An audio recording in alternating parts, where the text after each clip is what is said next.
as a woman employee, they have to manage. It's not only the professional job, but also the personal level, and we have seen that many talented women, they take break from their career because of their, family or their personal requirements.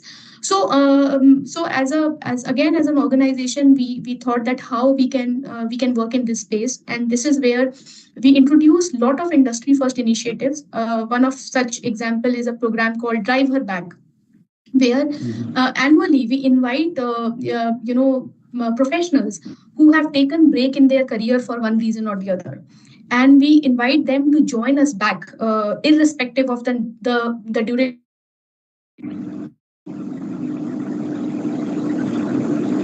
include them in the active workforce and give them a chance to start their career again.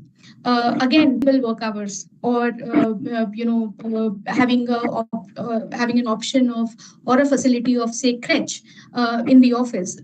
These are some of the initiatives that as a brand we have taken.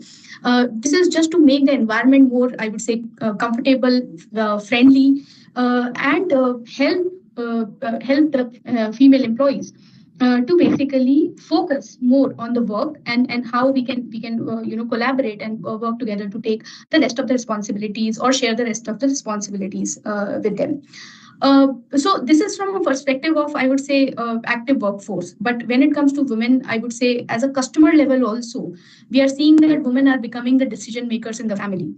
The more and more women participate in the active decision making, be it at a personal level or be it at a professional level, the kind of decision making, or the kind of, I would say, choices that a person makes, it adds a lot more perspective to it. We are seeing, like, again, coming from an automotive perspective, we are seeing how more and more women drivers are now buying the vehicles. They are playing a very active role in decision making. Especially when it comes to electric vehicle, we have seen that how more and more women again drivers are looking at electric vehicles. Obviously, there are various reasons for it, but that just brings to the point that how an active role, if females start playing in different aspects, be it in a personal level or a professional level, this can not only give a boost to the economy, but also provide a lot of diverse perspectives in many ways.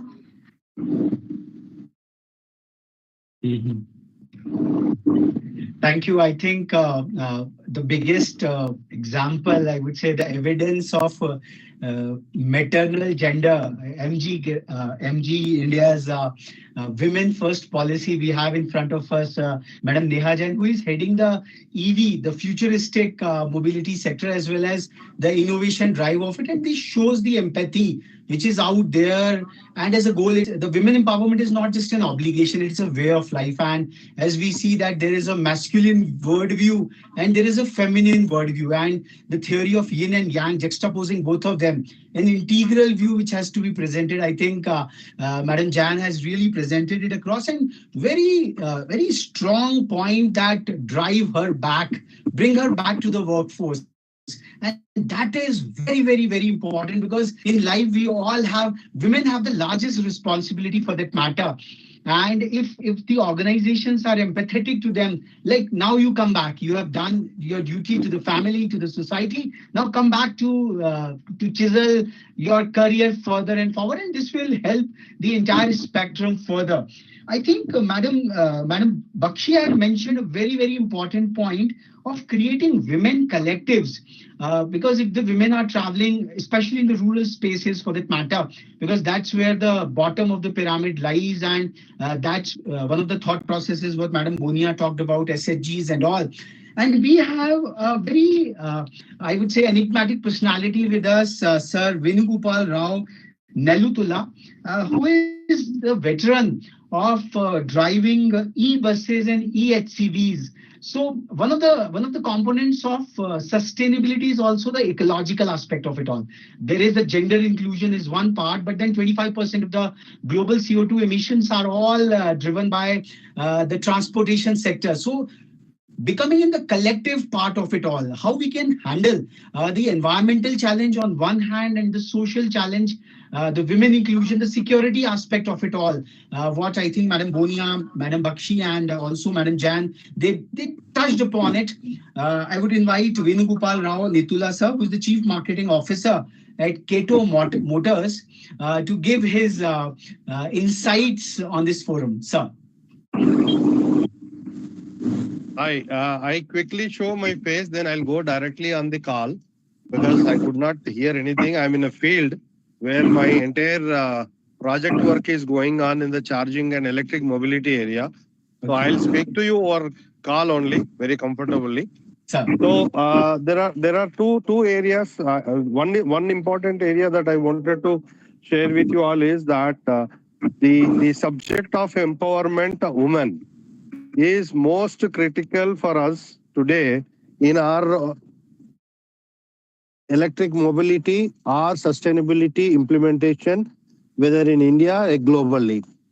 There is a platform, there is an opportunity, but there is a need of a proper training and skill development for these women to be part of these projects. So when they have to be on the project, there need to be kind of a acceptancy for doing the things. So still, if you see the times when we were into Y2K time and today, the same is the scenario. Now, when the Y2K came, that was a software related, that was a different kind of scenario.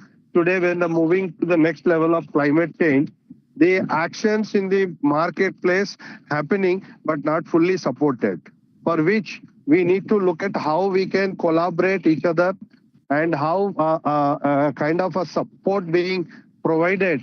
Like we say, a woman supports other four women should be a greater thing. Now I really appreciate and endorse this activities happening in the marketplace. And the most exciting is the yesterday's finance minister's announcement on projects related to the women empowerment, provision of hostel facilities, PPP programs, and implementing the various other internship programs. I think Imperial Society has been doing a great job in building this skill development and developing the strengthening the youngsters. Now this should help us for building this very clearly. We as a company in Ito Group, we have three targets to fulfill, which are mandate in our organization. One is the empowerment. We do this in a way that looking at the lowest level of the personalities who are into the low education and they don't have a personalized self revenue, and people who are whose family members are either the auto drivers or doing the small works, and servant mates who are self-sufficient for doing the good jobs. So we tied up with various NGOs and do this implementing the electric mobility as their lifestyle and self-revenue kind of a programs. Then we look at doing this entire activity under our the organization under 360-degree ecosystem deployment. So we as a company have got our own manufacturing of the products. Then we have our own fleet management aggregating company, which deploys the products in the marketplace for last mile delivery, last mile connectivity, and we have our own charging infrastructure. We have a platform, and we have been trying our best to bring on more and more women, but still things are not that way what we are expecting, what we have.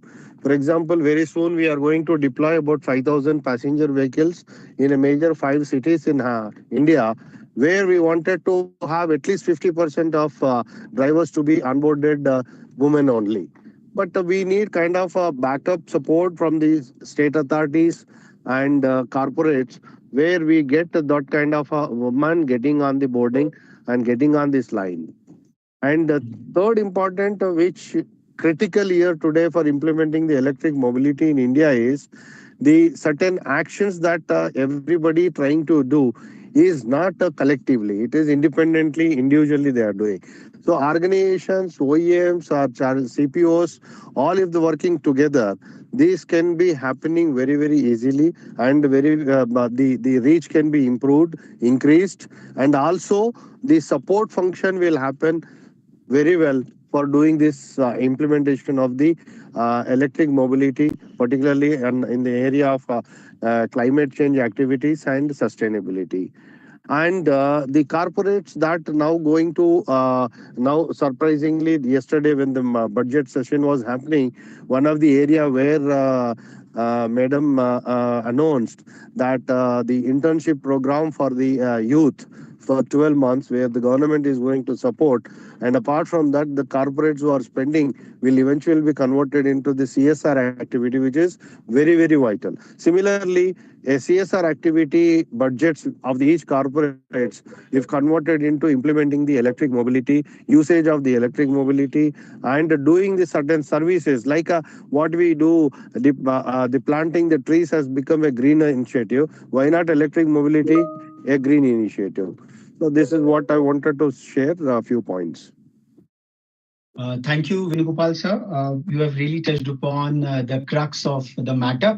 And one very particular point which you said that all these efforts of empowering women livelihoods through mobility are scattered. They are done individually.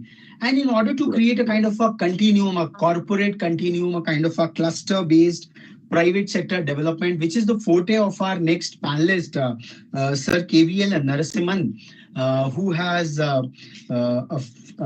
plethora of experience in public sector enterprises, international organizations like UNIDO and GIZ. So I would invite him to throw as to how this compact can be created, how these individual innovative practices can be built together to really create that supercharged ecosystem for women empowerment through sustainable mobility. Over to Narasimhan, sir. Yeah, thank you. Thank you for inviting me on this panel, first of all. And then second, I'll straight away go into the subject. It's very interesting. And we are working GIZ as a development corporation along with Government of India. Our partner is MSD. And the society is, of course, our implementing partner in some of the projects in Aurangabad and all. So we are underlying focus of our all of the activities is gender equality. When we call about gender equality, it is 50% women and 50% men. We are not leaving the men behind. It is not exclusively women. So that is what is the required thing. And then second thing, there are 101 challenges for this activity to carry on. 8 years we have done one skill development project in India that is called IGVET.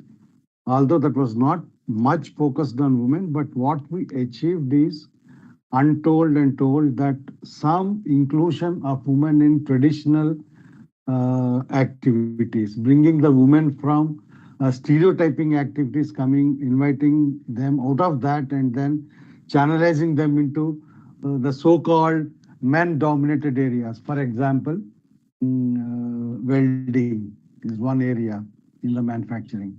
And our focus is basically the ITI, that is the core target group what we focus, and I can call it as a blue collar job rather than white collar jobs. So basically this is where woman has to really enter into and then make it sustainable. If you ask me the question, is it not sustainable? Yes, it is, but I need not explain that when really women take charge, the sustainability and productivity will be doubled. That's a simple fact in the manufacturing, even in the manufacturing. That is the reason why you can see MG, like you can see Tata Motors for that matter. They have created in Pune separate production lines for women. They are manufacturing big heavy vehicles, etc., etc. So at GIZ now we are working on a current project called Indo-German Green Skills Program, and it is focusing on particularly EV and solar. So in the mobility factor, we are giving 100% emphasis on the mobility because that is one sustainable thing where women can really make an impact on this.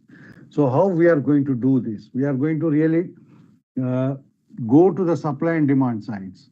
The problems are there, they are known. Not to waste time on that, but basically We want to work with the supply side, with the institutions through NGOs, making them understand that these are the options for girls to enter into these areas, emerging areas.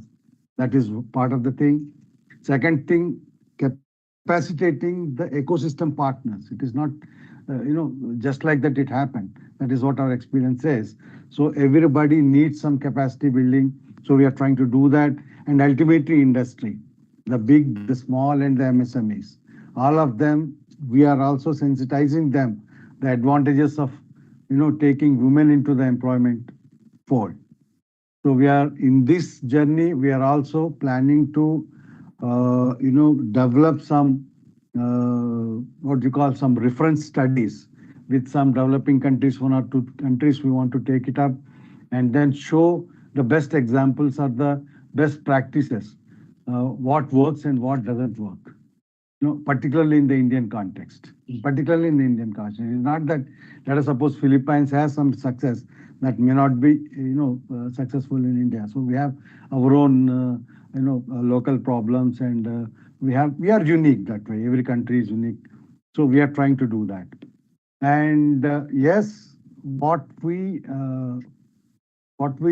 emphasize always is that women has to think, the girls has to think, the influencers, I would say the parents.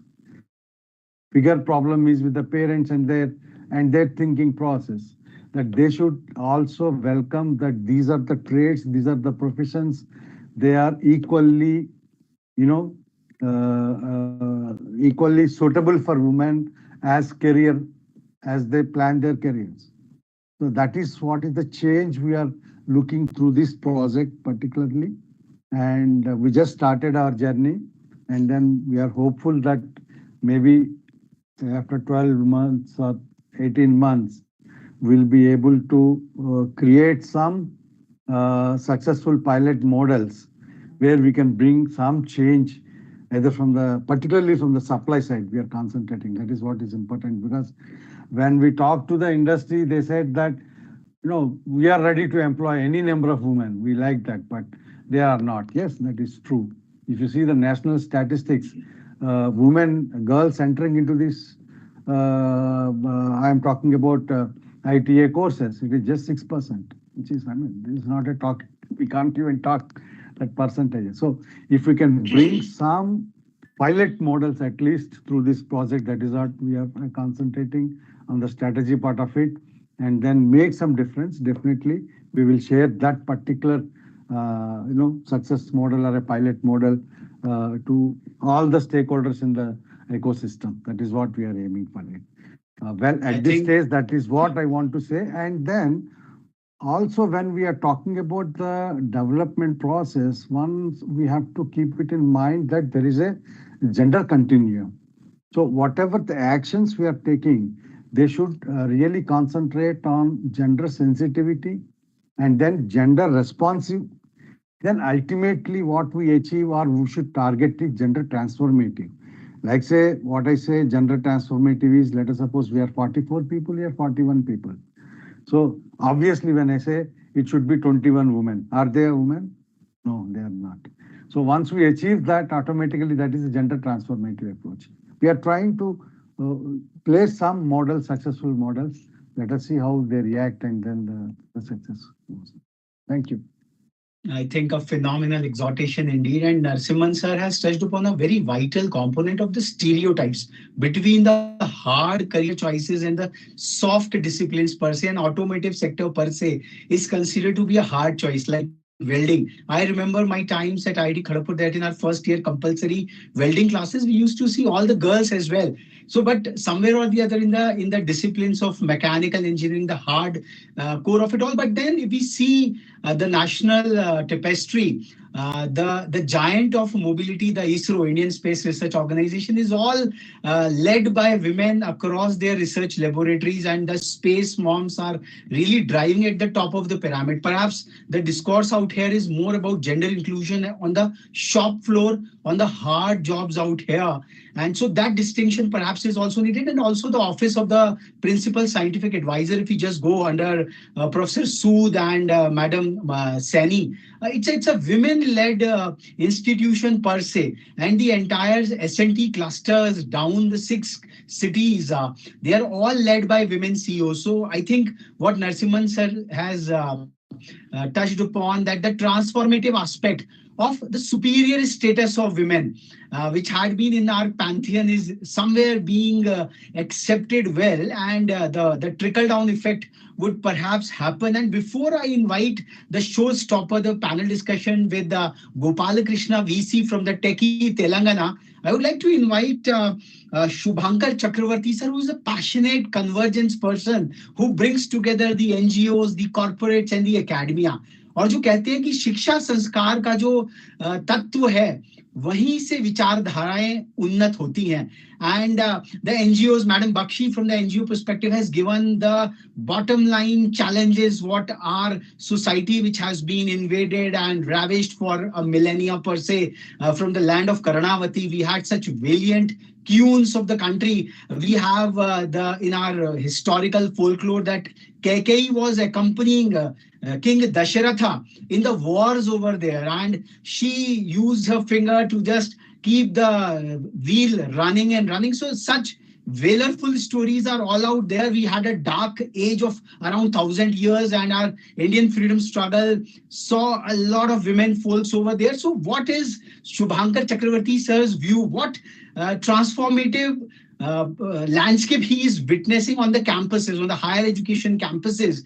What kind of mindset change is happening, and how the challenges what corporates are facing and perhaps the NGOs are depicting, which can be bridged in by the academy, and then we will take the view of the government per se. Shubhankar sir.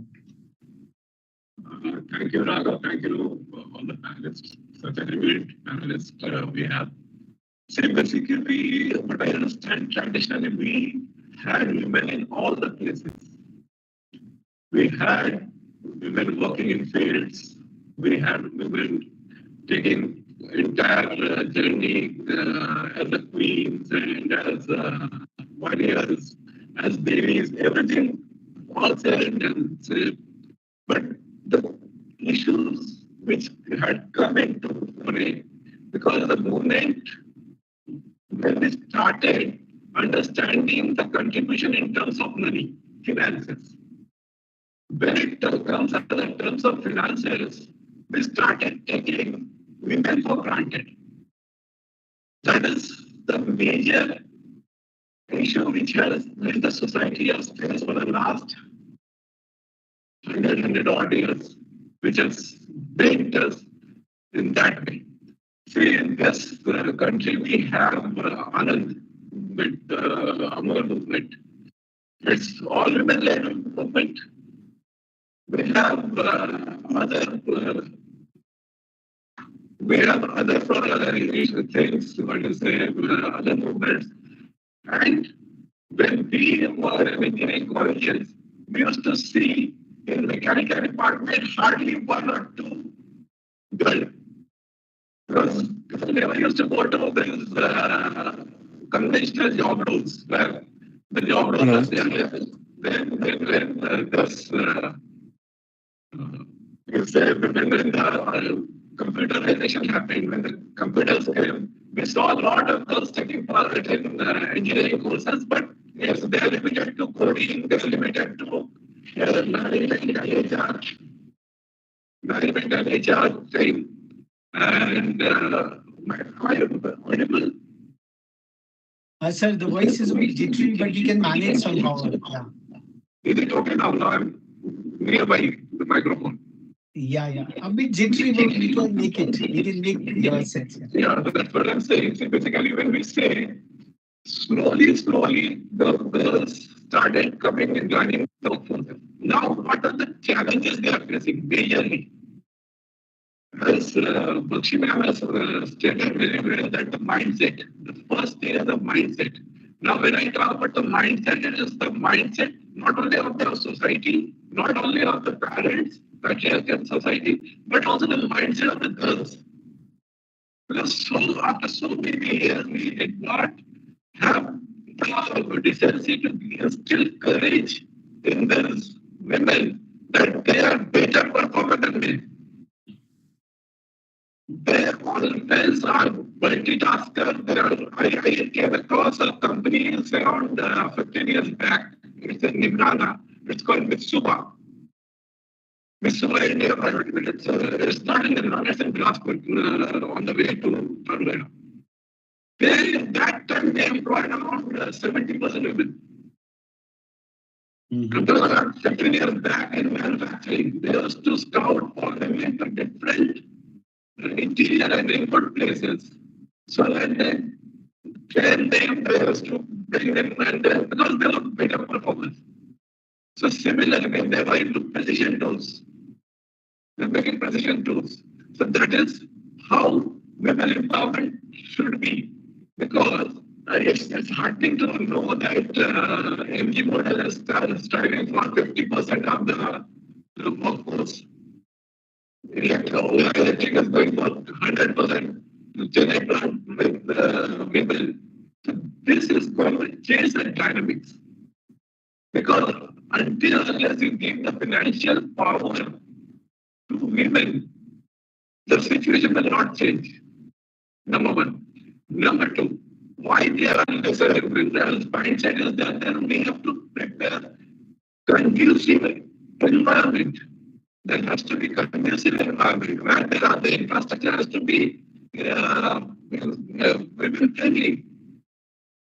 It's very good attempt to have pink rickshaw or the first coach of metro for this, but again, the travelers should have the decency. We have to educate our boys also to make room for women because it cannot be so that if you are only having male in the workforce, your country will never progress. So that's what I come from. It's heartening if we go to different engineering colleges. If you go to different engineering colleges, we find a lot of girls taking now mechanical automation. There are courses they are taking, and slowly the technical effect will come in the next few years. So all the best, and you all have better experience than me, so I'd like to listen to you all more. And I'm sorry, my voice is having some issues on. See, when the intent is so very pious and the content is so very prolific, we can all make sense of it all. So, so I think Shubhankar sir has mentioned a very, very important point, and I think all our Sapta Rishis, the 6 Rishis we have covered so far, the 7th we will be just touching upon. Women-friendly infrastructure. Madam Neha Jain talked about as to how MG Garages has an empathetic ecosystem, the managerial practices, what they're evolving. At this juncture, I would like to point out that the Sikkim High Court has taken a phenomenal decision to allow a menstrual leave for 2 days for women. So the tabooization of menstrual cycle, because somewhere or the other in the drive for equality, the equity factor has got lost. Like the wheel balancing, what we do in automobiles. See, women and men, they are integral whole. That is how our social compact is made. So it's not about competition per se, it's a collaborative space. And perhaps that's where the chivalry of the male foe towards women, and when we Bharat का जो चंद्रयान उतरा उसको भी प्रधानमंत्री मोदी जी ने शिव शक्ति का नाम दिया, तो अकेले शिव पॉइंट नहीं बोला, तो भारत में feminism is all about integral whole. And that is the beauty of it all. And since Shubhankar sir talked about money and finance in the hand of women, perhaps our finance minister, that's why the national purse has been given in the hands, worthy hands of women for that matter. Thank you, sir, for such lovely exhortations. And as Narasimhan sir also talked about that the de-tabooization of the soft fields and the hard fields. Now mechanical is all about mechatronics. Now a lot of mechanization, automation is happening. So electronics, computer science, mechanics, nobody has to now go to the lathe machine and do the drilling by hand per se. That's so. So I think this futuristic domain is so very conducive for even the women to run the whole assembly lines and take on at the top of the pyramid as well, the design factors of, I would say, the aerodynamics of convertibles, so and so forth. Now, the showstopper, I would like to say the authoritative word, because the quad of civil society organizations, academia, corporates, the government is the final arbiter, and we have Gopalakrishnan VC sir, who is the director automotive and EV, government of Telangana.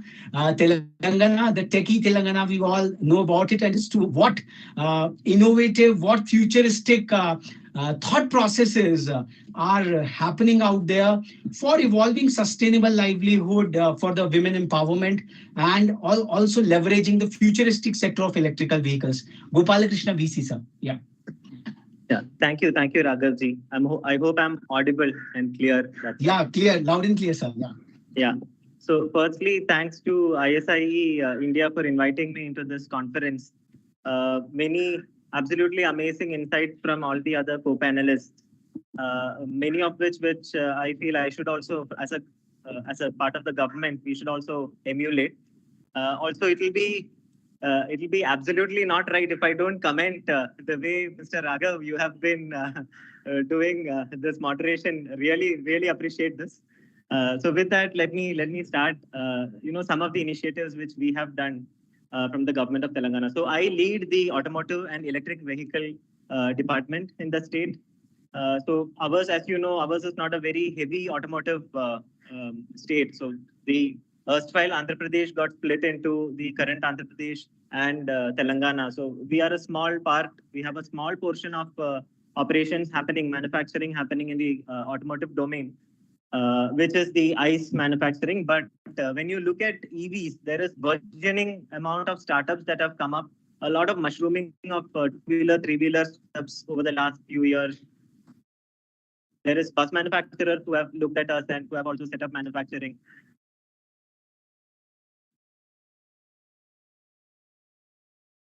Apologies, I think it's also getting cut on my side. Apologies for that. But so what we have tried over the last 4 or 5 years since the EV policy for Telangana got notified in 2020 is that we tried to keep the the talent pool brimming. So today our topic is women empowerment. So even in this category, see, the most untapped area today in India is the place where women can take up manufacturing, and that is where our concentration has been for the last 2-3 years. So we have companies like Mahindra and Mahindra who manufacture the last mile mobility 3-wheelers and 4-wheelers. So if you all have come across Mahindra Alpha, which is a 3-wheeler, and Mahindra Jeeto, which is a 4-wheeler, both are being converted into electric today. And for that, they are also looking at female drivers. And what we are trying to do is attach Mahindra ourselves. We have a skilling initiative under the government of Telangana. It's called Telangana Academy for Skills and Knowledge. So task along with Mahindra and couple of NGOs together, we are kind of mobilizing women who want to take up driving as some activity that will give them bread, and also maybe also aim or look forward to owning a 3-wheeler going forward. So become a driver come owner, in the process.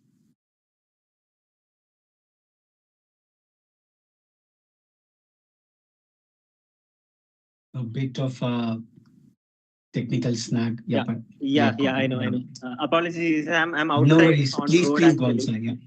Yeah, and I'm not in Hyderabad. I'm outside in Mumbai. Somehow I couldn't get into a Wi-Fi zone when this was happening. So that was one thing which we did. So we have about 203 industrial training institutes in the state. So few of these are very close to companies or manufacturing facilities of Mahindra, Rani. We have 5 facilities of Rani. You heard from Mr. Venugopal. So his Keto factory is also in Hyderabad. So there is Electra factory in Hyderabad, etc., etc. So in very close to all of these manufacturing facilities, there would at least be 2 or 3 strong ITIs where principals are very eager to promote also diversity, but also bring in more talent to the pool that is available for these companies to pick. So what we have done is over the years co-create courses which align with the ITI trades, like the earlier erstwhile mechanical, electrical, or slowly moving on into electronics, etc.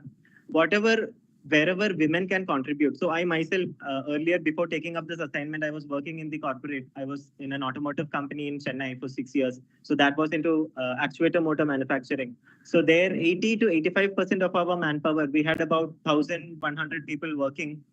800 or so, or 850 people were women. So most of them on the manufacturing line, because this was small motors, about 36 dia to 25 dia motors, actuator motors that go into the cars for lumbar support, and the steering wheel, the power window, power wiper, etc., etc. There are like 40 or so motors in US and European cars. So most of these were manufactured here, and there were some under the hood motors as well. So for this, inside this small motor, there were two magnets, two magnetic retainers, and a bearing, etc., etc. All very small. But the beauty is, most of this job looks like embroidery. And women have sometimes 18-year-olds and 20-year-olds have small fingers, and they are so good at it. Their dexterity is so good. The product comes out with even better quality than when a guy works in the line. And also their concentration levels are amazing.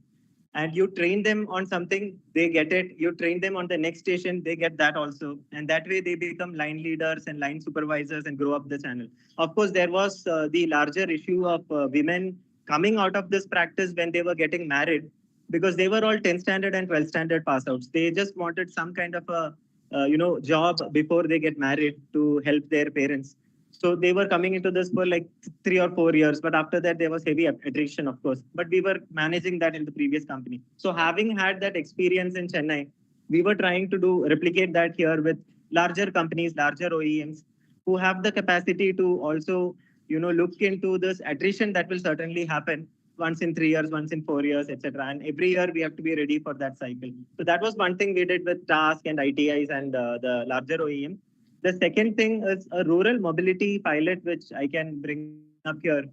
So look, there are electric tractors that are being slowly tried and tested. I should say they are not homologated or certified, etc. But there are companies, very strong startups, who have already worked on the design prototype, and they have made a C-type, workable sample of operatable tractor available. And these tractors, unlike the earlier tractors, ICE tractors, they can be easily driven by women also. So there we are trying to bring up a business model where these companies that manufacture can sell the tractors to a fleet company or lease it to a fleet company, and the fleet company, along with a female driver, gives it for the farming purposes, or be it for transport purposes. Tractors are used for multiple things. So that is one attempt that we are doing, along with some of the the fleet FPO fleets out there, and the farming economy. The third thing that we are attempting is again on driving side, where for four-wheelers, if there are women who are keen in, I think I already said that the driving side I've already informed. And one more thing that we are trying to engage women, not just in the operator category, but also in the engineering level. So we have again another very strong initiative by Telangana Academy for Skills and Knowledge. So this is along with companies like ZF, Bosch, Stellantis. We have 3 or 4 very good Mobis, about 4 or 5 good engineering R&D companies in Hyderabad. So at the engineering level also, we are trying to bring more women participation. Not that it is not there at the moment, but that is also one area where we are promoting women participation. But I think a lot of good inputs from the other co-panelists also I've received today, and would certainly like to see, to emulate some of those. Thank you. Thank you, Gopalakrishnan sir, and you have really summed it up so very well from a government perspective, which is the controller of it all, which brings together the various strands and forces together. With this, we come to the conclusion of this session. It was meant to be for 60 minutes or so. Thank you very much for taking out your valuable times. And the questions and concerns raised by Bakshi ma'am got addressed by Bonia ma'am and I would say Jan ma'am, and other perspectives also came very well out there. And since we could not listen much of Bakshi ma'am, perhaps I would request ma'am to just give her quick closing exhortation out here, because she is the one who is connected to the grassroots level. She feels that pain empathetically, and the corporate policies what Madam Jan evolves, and perhaps at the governmental level what they think, they all evolve from the grassroots to the top level. So Madam Mamta Bakshi, to sum it up all, and yeah. Yeah, thank you very much for the opportunity. It was a great meet to discuss and deliberate on the same. I would like to share few examples and couple of examples and couple of points. Number one, that government of Gujarat has a gender policy and also has a gender resource center. So somewhere we need to study that how many states has the gender policy, gender resource center, and how we make it a part of it, entire this EV and mobility and all this. That is very, very important. And I think ISI may take it up this at the another level with the government.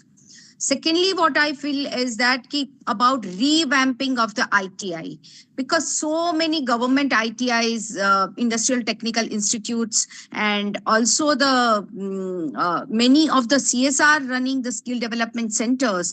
So how to make women's empowerment and women's mobility a part of it is very, very, very important and significant on this. And we need to take it up that at least the courses which are not giving much productive results, close those courses, but include those courses, revamp even there are certain girls polytechnics in the states. So how you can make it a part, this entire mobility issue, make a part of it is very, very, we need to build certain policy level recommendations and modifications on it. Secondly, what I feel that there has to be a combination of this hard skills and soft skills. Like what we did with ISIE is that we did a training of 30 EV technicians, and out of 30, 26 got placed in the automobile companies and 4 chose for the higher education. But the struggle in initial phase, what they faced is that during the interview process, they could not succeed so much into the soft skills. So somewhere we need to build the combination of hard skills, soft skills, and also the digital skills, because wherever they go today in market, they need a digital skills. So how to equip them with the digital skills is very, very important. Secondly, we are producing the skill women as a skilled laborers, somewhere I feel, or skilled employees. But we need to produce more owners of the EV vehicles as women? How many women are owning EV vehicles? That is the biggest question, because when women earn, even on their own earning, how much control they have, how much choices they have that they can spend on their, every time their earning goes to their family and their children. So some point of time, those policies also, the corporates and the government needs to devise that how they can own their own vehicles, whether it is two-wheeler, whether it is just four-wheeler, but somewhere women's ownership and women's property rights needs to be enhanced. I think phenomenal. And for the sake of our audience, Gujarat Technical University is led by a very a women Vice Chancellor, Professor Rajul Gajjar ma'am. So heading some 200 odd technical institutions across. So one of the very few heads of such a large state technical university. So it is not just a policy, but it's a program in practice. The land of the Velar queue in Karnavati is out in action. I think we have Anushka Bonia ma'am to add upon. These supplementaries are so very important because जो कहते हैं ना ज्ञान का निचोड़, the distillation of knowledge and some takeaways, what we can implement in our own spaces, and coming from a hardcore chemical space where like the legacy of Madame Curie, who bagged the 2 Nobel Prizes, one in physics, one in chemistry, and her daughter again won that. The fundamental discipline of chemistry perhaps has some words of wisdom for us on this panel. Anuksha Bonia ma'am. Yes, so adding to Ms. Bakshi's statement and all the respected co-panelists, I would add upon as a geographer and as a social worker. So we need to think upon redistribution of the spaces. So particularly from policy level as well as from the social level as well as with help of civil societies and NGOs. And apart from that, we need to, I think, focus more on matriarchal societies. Why not bringing in the best practices of matriarchal societies of Northeast India and bringing in some components of it and trying to fetch at least some cultural transformations and institutional transformations into the society. So I think into the larger ecosystem coming from a social work background, I would emphasize majorly on larger ecosystem and focusing on multiple dimensions wherein the vulnerability context comes in.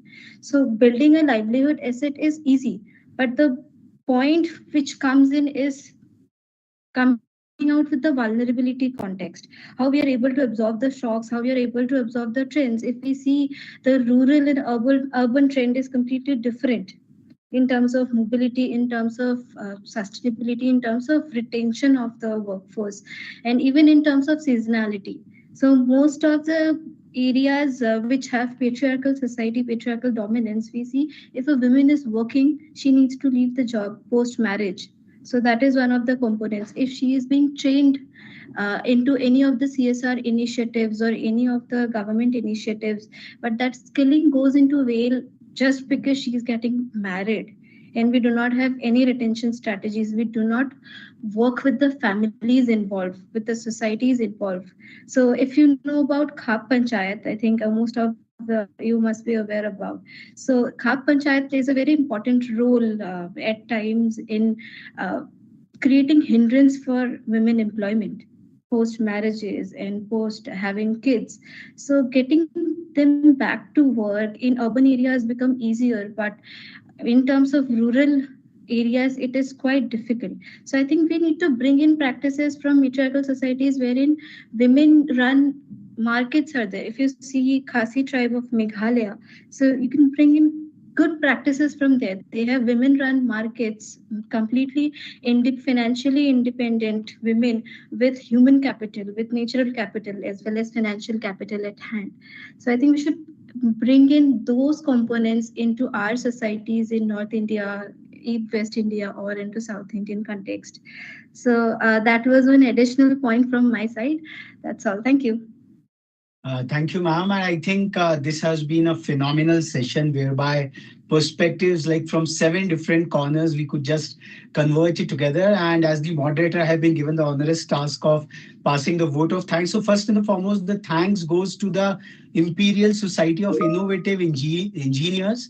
And I would request the founder, Vinod, to try to add upon it and call it as an integral society of innovative engineers, because you have really brought about multi-dexterous, multi-dimensional people on a very important aspect. And automotive sector, like the branch mechanical, what Narsimhan sir and Shubhankar sir were talking about, that mechanical don't see female students per se. So you are really helping to break that continuum. And I would really first and foremost like to thank Tanya Varshne, who painstakingly brought us all together. She was coordinating with each one of us to converge on this forum. And thanks to all the Saptarishis, the 7 panelists who have really enlightened us. And I would say that the success, it is just the end of a grand beginning. And the onus goes on ISIE to really take on this subject of making women as the center stay of the futuristic EV revolution.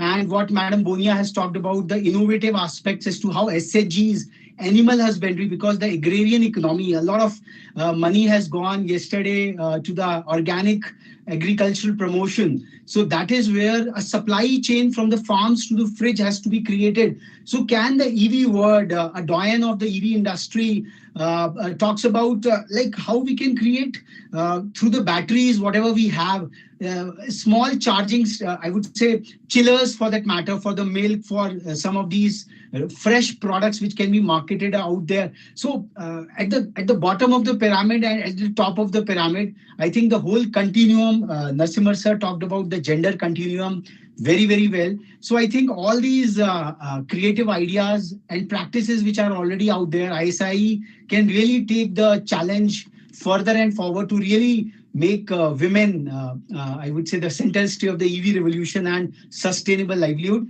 Thanks a lot for everyone and all the participants who have been out here listening so very patiently. It would not have been possible without you. So with this, I would call it a day. And thank you so much to everyone. Yeah. Thank you. Thank you, everyone. Have a great day. Thank you. Thank you so much. Thank you. Thank you very much. Thank you.